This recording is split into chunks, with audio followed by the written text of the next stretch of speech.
for the perfume of your body, soul, and mind.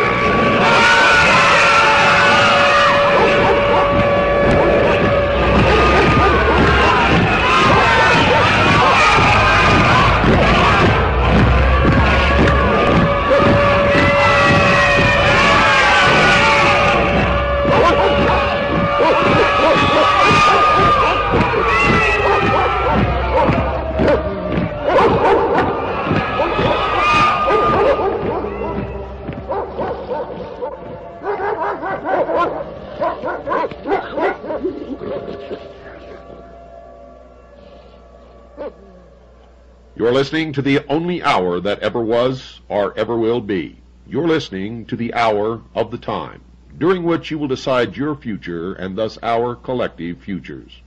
I'm your host, William Cooper. Tonight's program, ladies and gentlemen, comes from a book by Manly P. Hall named America's Assignment with Destiny. And last night, we had our young research assistant do the last half of the program, and we understand that some of his narrative could not be understood as it was his first try at radio broadcasting, and we're going to continue to work with him, and he's going to get better, and he's going to do some more programs on the hour of the time, because we like to share everything around here and give everybody a chance to be the best that they can be. So I'm going to continue tonight where I left off at the halfway point in the program to make sure that nobody misses any portion of any of this series. And we continue now. It was written that the Cholulans deeply admired Quetzalcoatl, the great priest, because of the purity of his life, the kindliness of his manner, and his doctrines of peace and brotherhood. He remained with them for nearly 20 years, slowly sickening from the poison which was destroying his body. At last he realized that his ministry was coming to an end, so he continued his long journey toward the mysterious city of Tlapalan, from which he had come.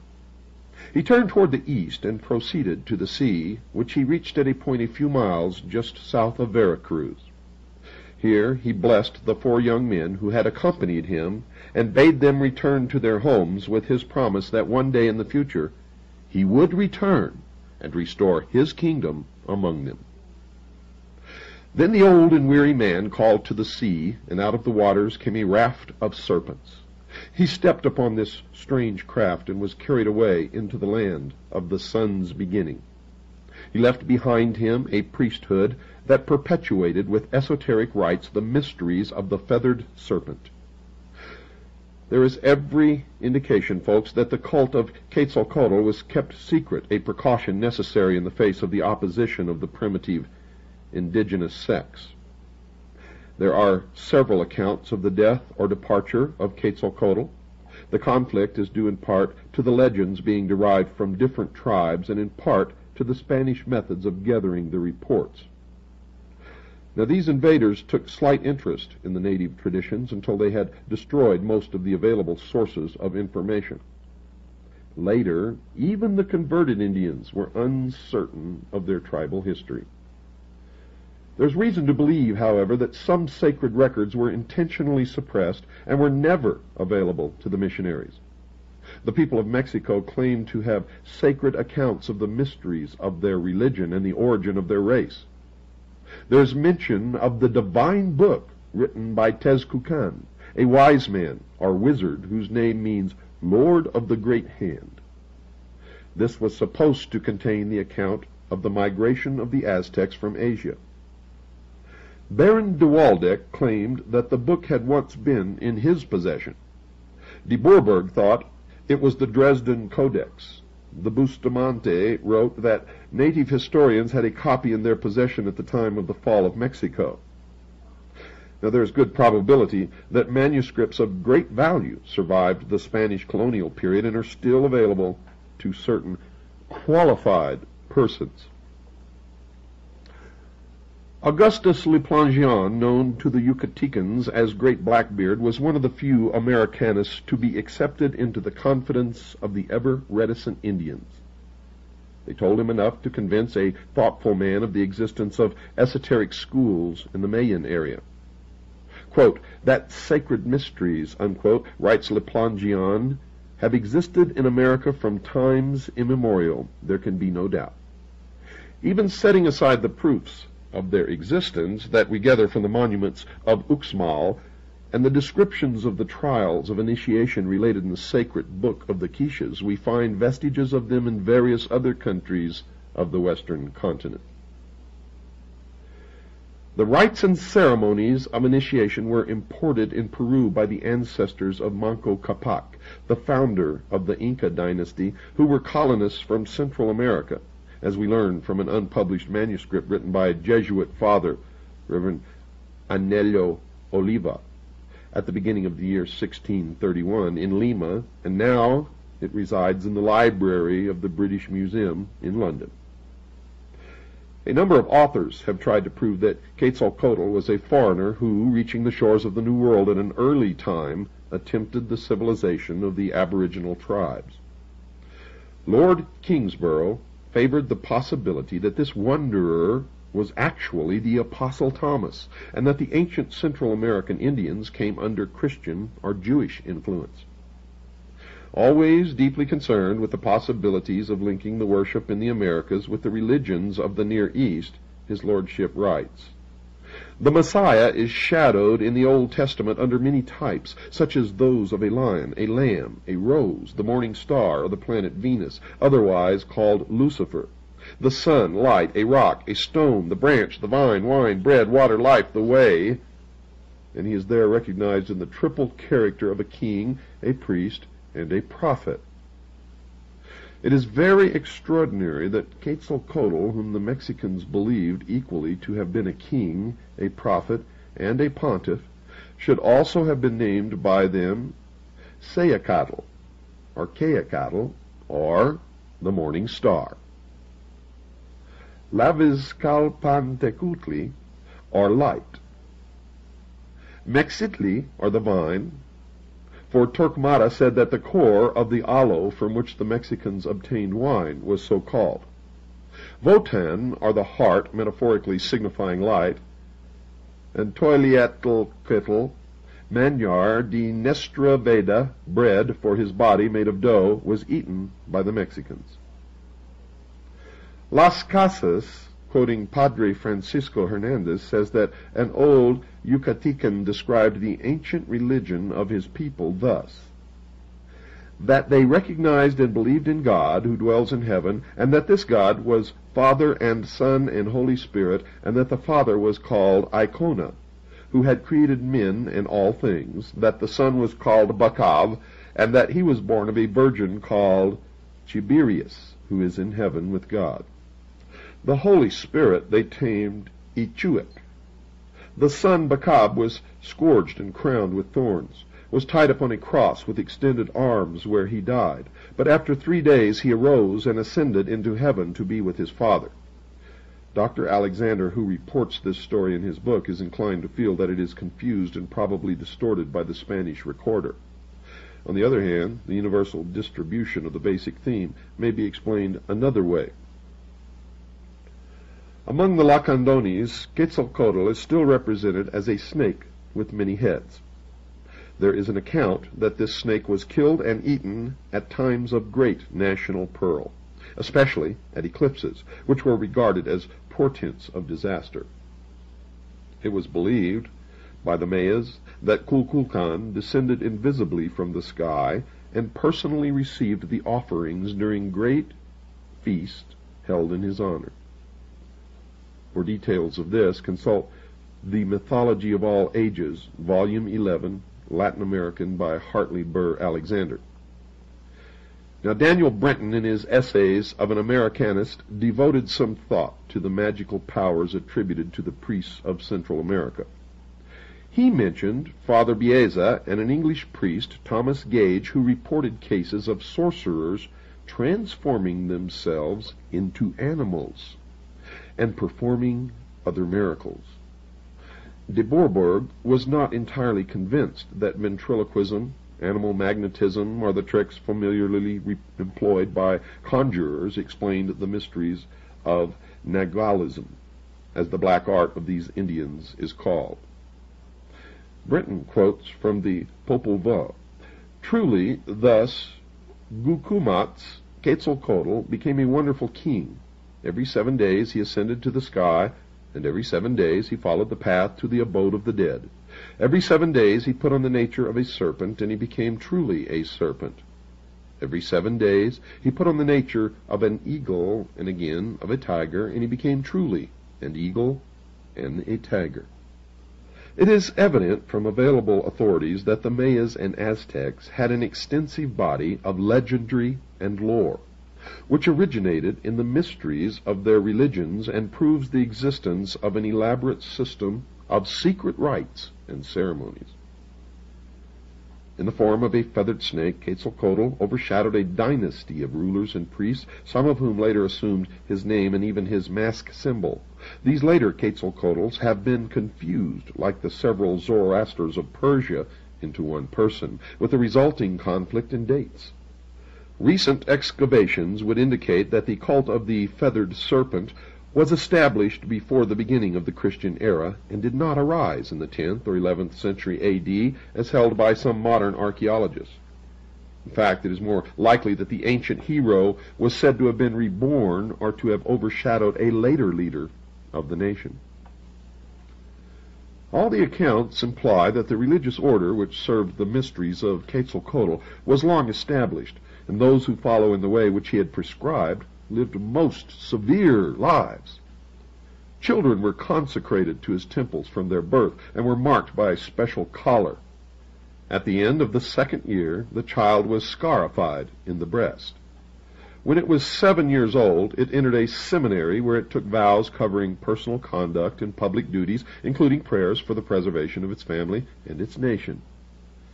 There were many of these priestly brotherhoods, and the Spanish missionaries, in spite of their theological prejudices and intolerances, were forced to admit that the Aztecan priests were excellent scholars and lived austere and pure lives.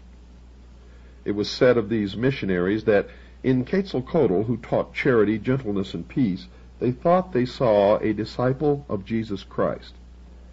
The kings of the Mexican nations, like those of ancient Egypt, were also initiates of the state mysteries. Torquemada described the attainments of Nazahualpili, the king of Texcoco. This learned man gathered about him masters of the science and arts, and gained a wide reputation as an astrologer and seer. When Montezuma was elected to rule over the complex of Nahuatlan nations, King Nazahualpili stood before the young man and congratulated the entire nation for having selected such a ruler, whose deep knowledge of heavenly things ensured to his subjects his comprehension of those of an earthly nature. The interpreter of the collection of Mendoza described Montezuma as by nature wise, an astrologer and philosopher, and skilled and generally versed in all the arts, both in those of the military as well as those of a civil nature, and from his extreme gravity and state, the monarchy under his sway began to verge towards empire. The great serpent, clothed in quetzal plumes, certainly belonged to another race and came from an unknown country. Lucien Biart says, "It is an incontestable fact that Quetzalcoatl created a new religion based upon fasting, penitence, and virtue. In skillful trades and in metalworking, this Amerindian savior reminds one of the craftsman of Tyre who cast the ornaments for Solomon's temple. As a benefactor of his people, as a liberator of men's minds and hearts, this Nahuatlan demigod certainly revealed the attributes of the master builder." Folks, are you beginning to hear the implications that this may be connected to the ancient mysteries and directly to Freemasonry? For that is exactly what Manly Hall is putting across. Scattered through the jungle of Yucatan and extending northward into Chiapas and southward into Honduras and Guatemala are the remains of ancient cities and the ruins of old cultural centers, religious or educational, dedicated to scientific research and the investigation of the spiritual mysteries of human life. These shrines and temples are adorned with numerous religious emblems and figures, and closely resemble the temples and schools of the esoteric tradition, which were scattered through the Mediterranean countries, North Africa, and the Near East. The Aztecs, inhabiting the Valley of Mexico, certainly derived much of their cultural impetus from the more highly civilized Mayas. These Nahuas practiced elaborate rites and ceremonies and recognized a large pantheon of divinities. It seemed unlikely that the Aztecs patterned their religious concepts from some inferior cultural tradition. There are positive indications that the tribes of central Mexico had received an important intellectual stimulus from the Mayas, and even found it expedient to acknowledge this indebtedness. The physical remains of the Maya civilization are sufficiently impressive to indicate a highly advanced people whose religious institutions and rites had reached a considerable degree of refinement. Most early writers, in an attempt to estimate the cultural attainments of these nations, have been over-influenced by the early theologians and scientific enthusiasts who invaded the field with a variety of concepts and, of course, preconceptions. The empires of the Mayas and Aztecs were resplendent with edifices dedicated to their faiths. There were magnificent shrines, temples, and altars, some to sanguinary deities and others to benign and kindly gods. The state mysteries, however, were seldom performed in the sanctuaries of popular worship. Neophytes traveled to remote places, and if they went uninvited, they seldom, if ever, returned. Throughout the jungle are the ruins of extraordinary buildings constructed for unknown purposes. The mysteries of Xibalba, as recorded in the Popol Vuh, and traditionally associated with the culture hero Wotan, were given in such an architectural complex which served as an entrance to a mysterious world beyond the dimensions of the material mind. Such gateways existed in all the old countries where the mystery religion originally flourished. Obviously, archaeologists cannot discover the secret rites merely by grubbing among the overturned and broken stones. As the priesthoods were not considerate enough to label their monuments, there is little left today even to excite curiosity. Fortunately, however, the esoteric tradition survives in the racial subconscious, whatever that is, and its violated schools and colleges need not be physically restored. When such restoration is attempted, the buildings usually reveal that they were designed as symbols of the cosmos. If the mystery system existed in the Western Hemisphere, as the landmarks indicate, it must have produced its initiates and adepts. These, in turn, became the leaders and saviors of their peoples.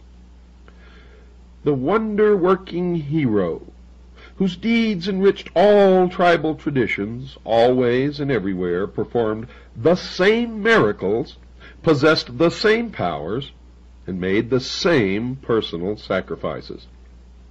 The mystery school required not only a hierarchy for its maintenance and perpetuation, but also appropriate places of initiation, partly underground or adjacent to grottos and caverns. It required also a body of lore peculiarly significant, participation in which conferred special rights and privileges.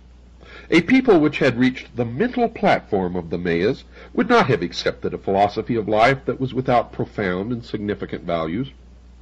Pagan priesthoods did not initiate those of feeble mind, but selected for spiritual advancement persons of high attainment and mature judgment.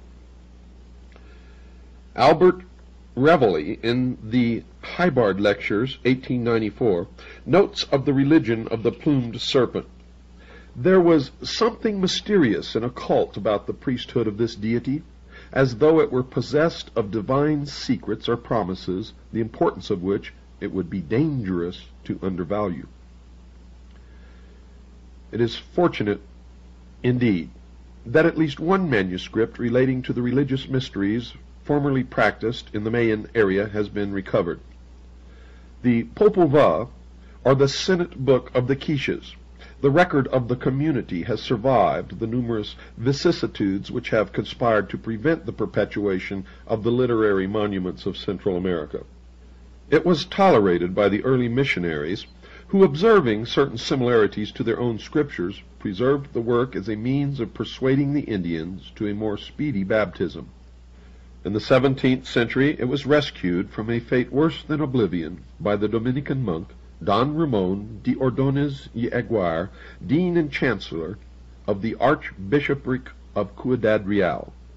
The work was deposited in the library of the convent at Chichicastenango by its scholiast Ximenes, where it remained until 1830. The manuscript of the Popol Vuh was rediscovered about 1855 by Dr. Cesar in the library of the University of San Carlos, Guatemala City.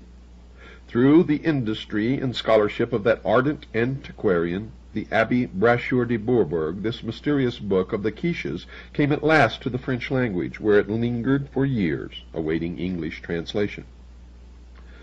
Dr. Scherzer was responsible for a Spanish version published in Vienna in 1856. The first English translation has remained practically unknown to students of Central American archaeology, as it appeared serially in The Word, a magazine devoted to theosophical and related subjects. The translation was made by Kenneth S. Guthrie, M.A., Ph.D., M.D., and was based upon the French text. A new English translation from the Spanish of Adrian Ricinos has just been issued by the University of Oklahoma Press, and folks, that was in 1951. This version is by Delia Goetz and Sylvanus G. Morley and includes important introductory and commentary material. Writing under the pseudonym Aretas James Price, issued part of the Popol Vuh with learned commentaries under the title The Book of the Azure Veil. This ran in Lucifer, a theosophical magazine, between September 1894 and February 1895. It concluded with a note that circumstances made it impossible for the translator to finish the work. Price suggests that the god Quetzalcoatl was known in Peru under the name of Amaru. He writes, "From the latter name comes our word America. Amaruca is literally translated Land of the Plumed Serpent. The priests of this god of peace, from their chief center in the Cordilleras, once ruled both Americas. All the red men who have remained true to the ancient religion are still under their sway. One of the strong centers was in Guatemala, and of their order was the author of the book called Popol Vuh."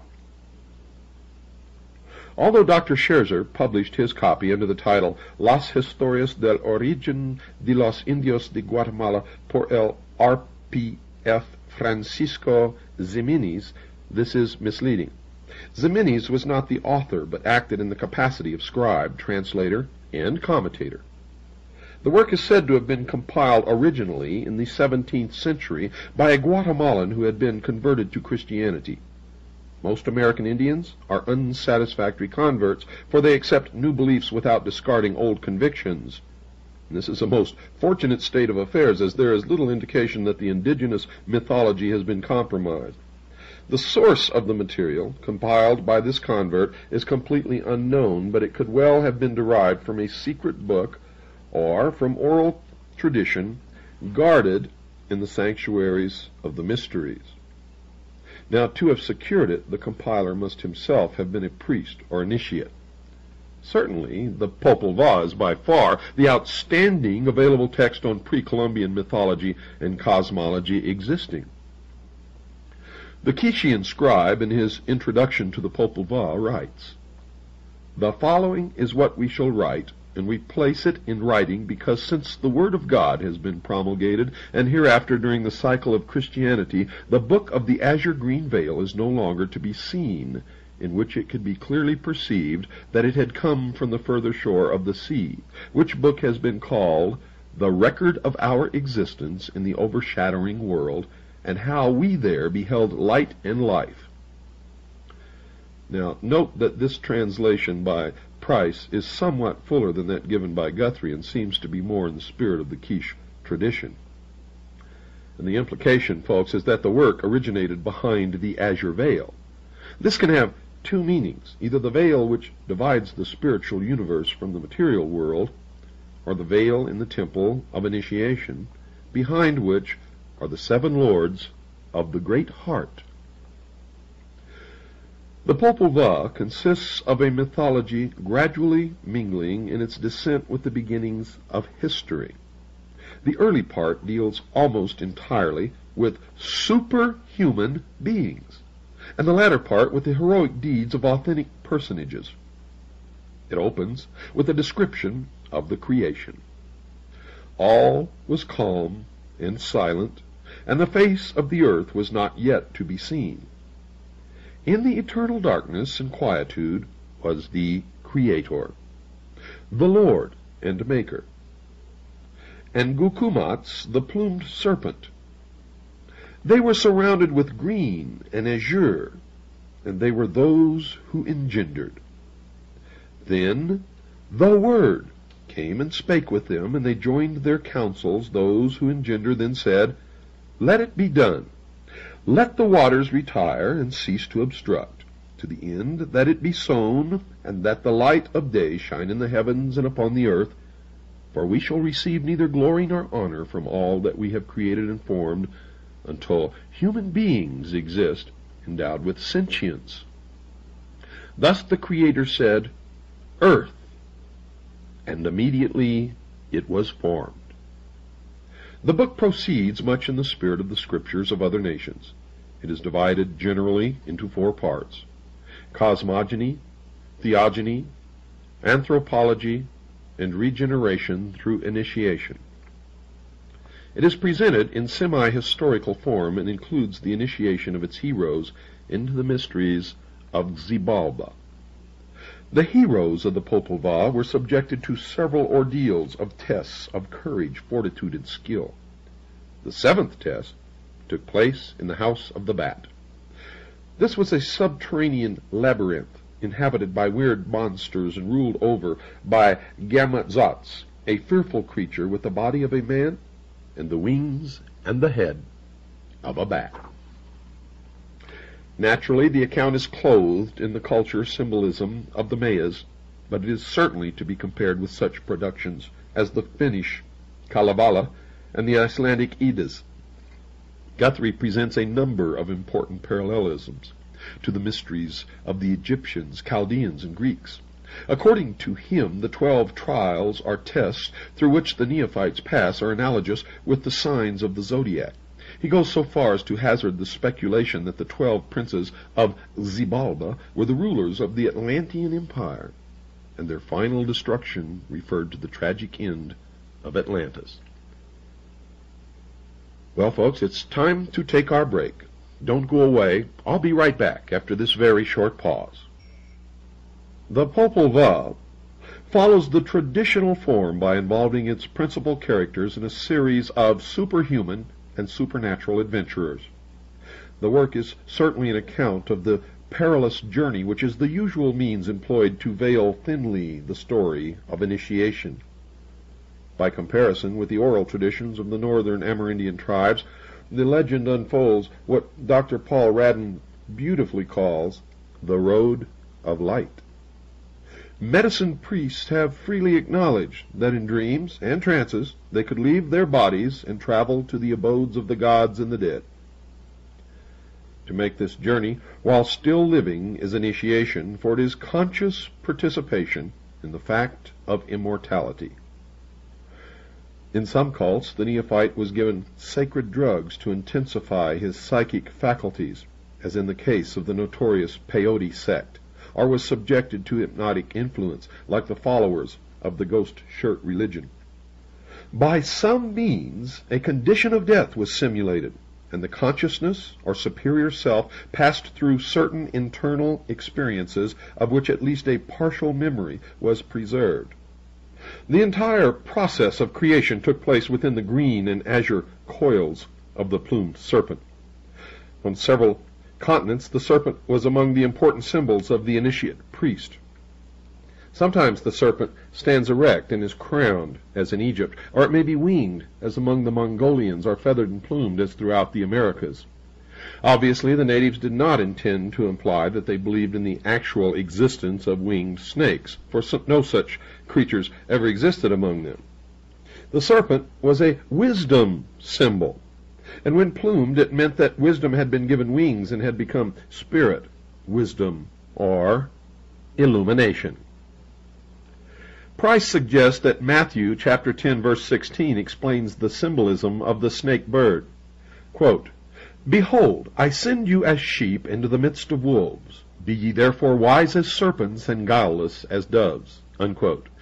Now let me read the same passage from Matthew chapter 10, verse 16 again, with the mystery religion meaning. Quote, "Behold, I send you as neophytes into the midst of the profane. Be ye therefore wise as magicians and guileless as mystics." Unquote. Mr. Price was a Greek scholar, and his translation differed slightly from the King James Version, as you can see. He felt that the Quetzal had the same meaning as dove, and that the creature combining the serpent wisdom and the bird intuition or inspiration represented the adept, in whom the mind and heart doctrine were completely reconciled. The conflict between the initiate and the adversary, or the paths of white and black magic, is always present. In the story of Daganoweda, the power of evil was personified by Atotarho, an old war chieftain who had a cluster of venomous serpents on his head in place of hair. The Mexican Quetzalcoatl was attacked by the red god of war. The adversary personified either older cults which opposed the establishment of the benevolent mysteries or later cults responsible for the destruction of these institutions. In either case, an inferior state of spiritual enlightenment was implied. The mysteries were institutions of liberation and were naturally opposed by groups seeking to keep their people in bondage through ignorance.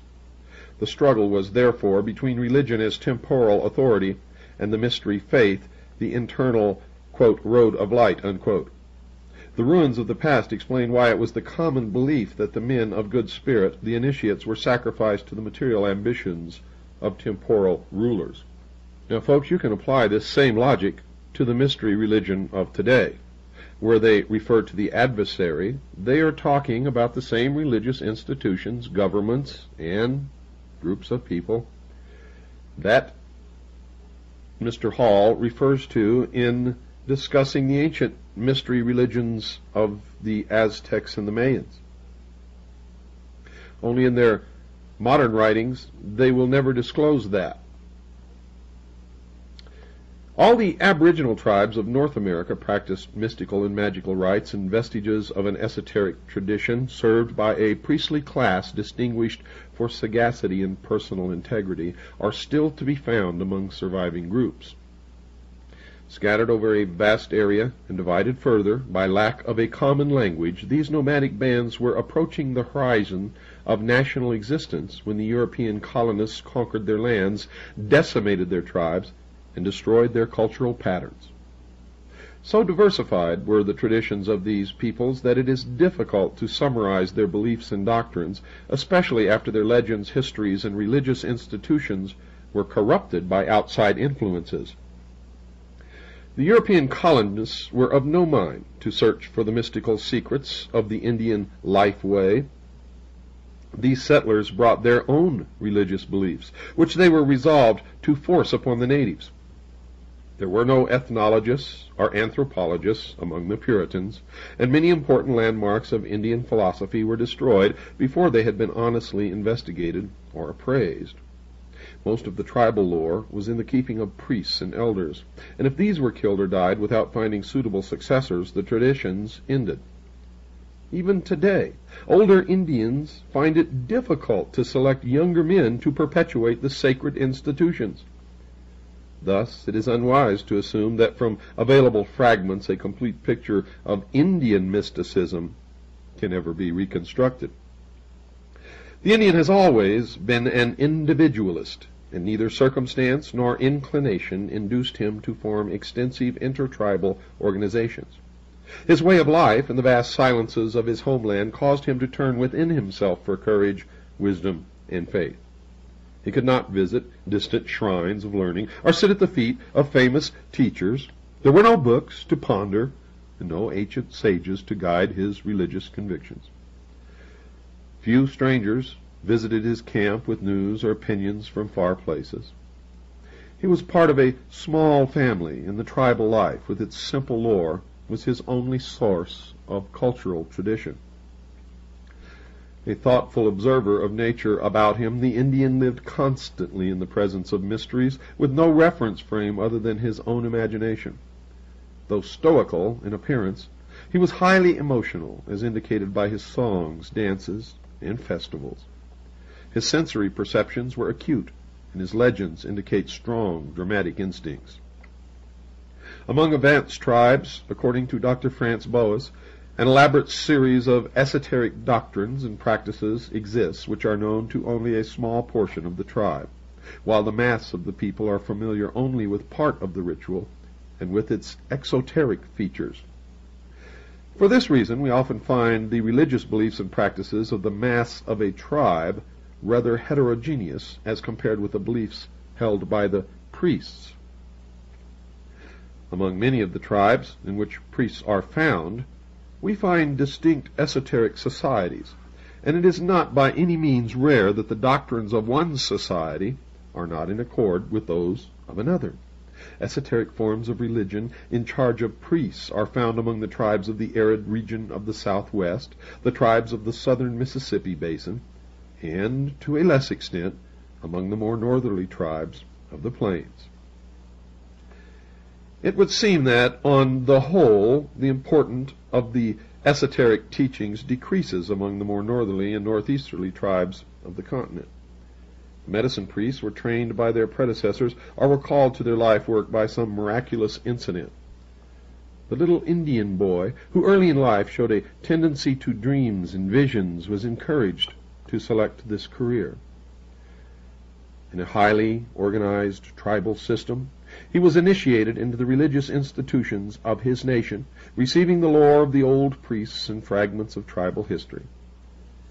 If he belonged to some small, wandering band, his entire spiritual education had come from within and was induced by fasting and vigil.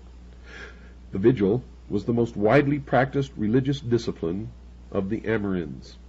In all matters of emergency or great decision, the Indians sought solitude. He went alone to some high place, built a small campfire, planted around him a circle of prayer plumes, smoked the ceremonial pipe, and waited through the long hours of the night for the voices. The voices instructed him in the herbs of healing, taught him the songs and dances, and brought him news of what was transpiring in distant places.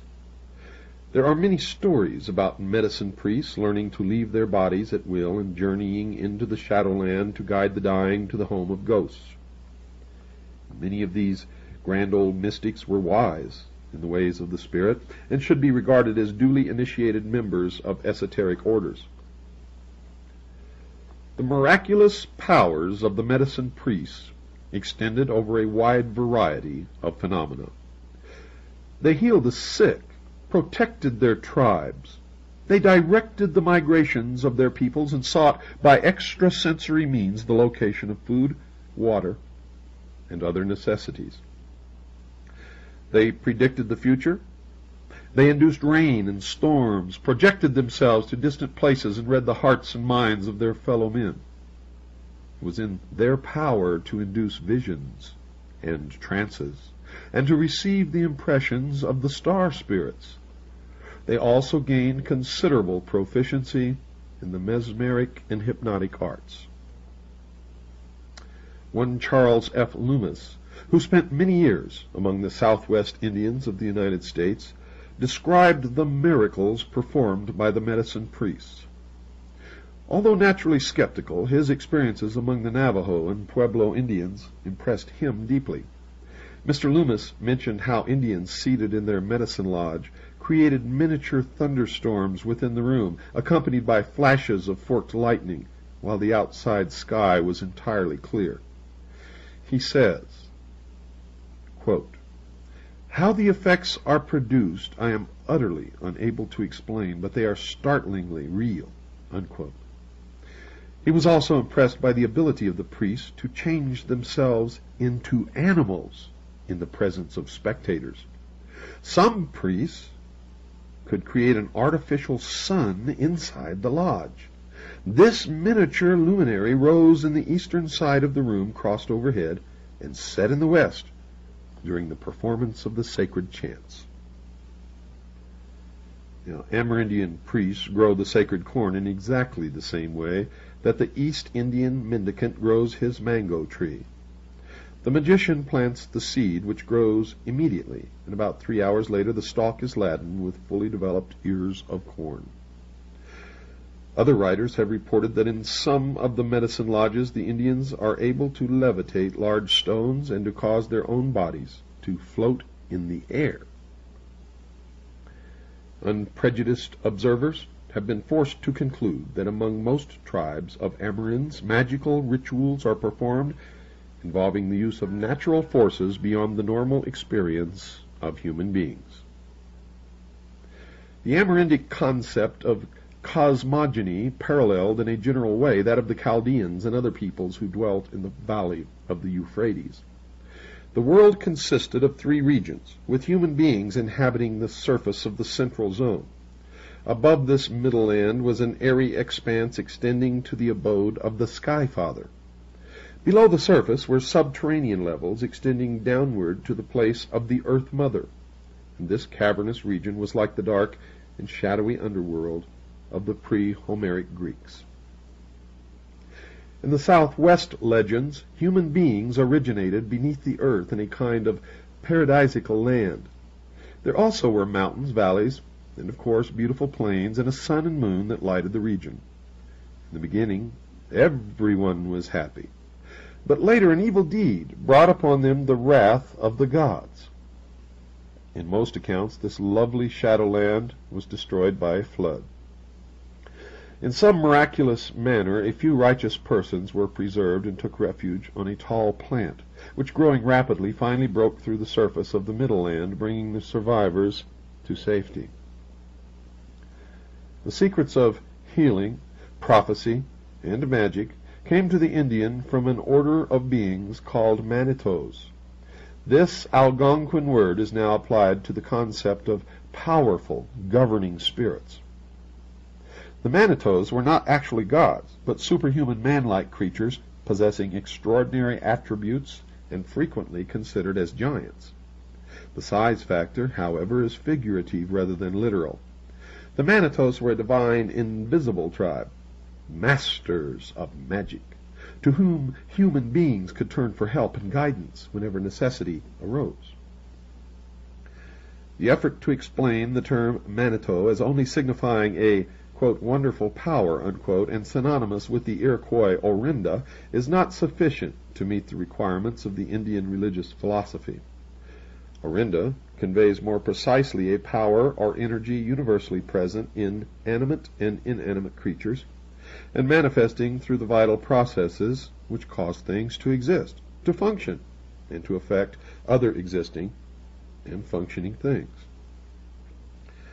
It might be safer, folks, to assume that the Manitos represented the intelligence controlling and directing the, quote, wonderful power, unquote. The Indian, therefore, was confronted with the same basic questions which disturbs even the most advanced physicist, namely, is there a supreme intelligence governing universal procedure? The religious concepts of the Indians, writes Dr. Boas, may be described in 2 groups, those that concern the individual and those that concern the social group, such as tribe and clan. The fundamental concept bearing on the religious life of the individual is the belief in the existence of magic power, which may influence the life of man, and which in turn may be influenced by human activity. In this sense, magic power must be understood as the wonderful qualities which are believed to exist in objects, animals, men, spirits, or deities, and which are superior to the natural qualities of man. Most religions and metaphysical philosophies include hierarchies of divine creatures or tutelary spirits as mediators between the Supreme Being and mortals. The Manitos acted as wise distributors of the Orinda. The Indian fashioned these demigods in his own likeness, but bestowed upon them superior powers. The Manitos were aware of the most secret human thoughts and the most pressing human needs, and were capable of responding immediately to the rituals of the priests and elders. When the medicine man journeyed to the spirit land, he might be invited to attend a council of Manitos. When he came to the great lodge in the sky, it resembled an earthly council place, except that it was larger, of course more elegant, and usually filled with a strange light. The Manitos were venerable sachems, usually handsome old men, their faces full of kindness. There was a council fire, smoking of the calumet, and the usual speeches and discussions. The lodge was a kind of superphysical senate where all matters of grave import were decided. When the session was concluded, the priest returned to his people along the sky road and reported the decisions of the great lodge. Between the Manitos and mankind were the souls of the illustrious dead. These were the olds and the trues, the sages of long ago, the great chieftains, warriors, and statesmen. They had led their people in life, so they continued to guard them from the other land, speaking through the medicine men. It seemed natural to the Amerinds that the heroes who had gone before should continue to serve the tribes they had guided in the long ago.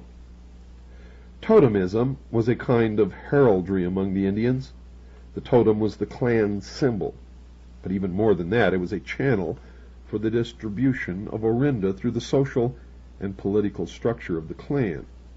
The totemic animal, or bird, was a spirit guardian, helpful because the creature possessed attributes superior in some particular to those of man. The attribute might be swiftness, strength, cunningness, or resourcefulness, and these qualities the totem creature shared with those under its guardianship.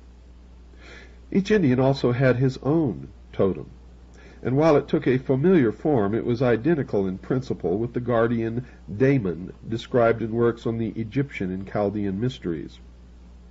It was considered a good omen to see one's totem while practicing vigil or in dreams or trances. It proved the proximity of a protecting power.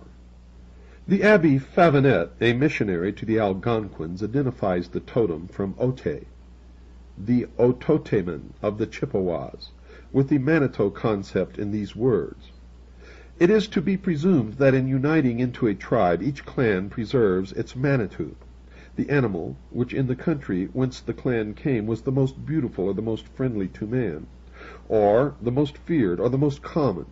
The animal which was ordinarily hunted there, and which was the ordinary subsistence of the clan, etc. And this animal became the symbol of each family, and that each family transmitted it to its posterity to be the perpetual symbol of each tribe or clan. Modern ethnologists have emphasized that the popular usage of the term totem is incorrect. The symbol is not strictly religious, but involves a social and family concept with emphasis upon the importance of kinship. Folks, if you'd like to send for an information packet, send a self-addressed stamped envelope with 58 cents postage to the address that you'll hear at the end of this program. All the tape orders are out, folks. This duplicating machine works fantastic. Good night, and God bless you all.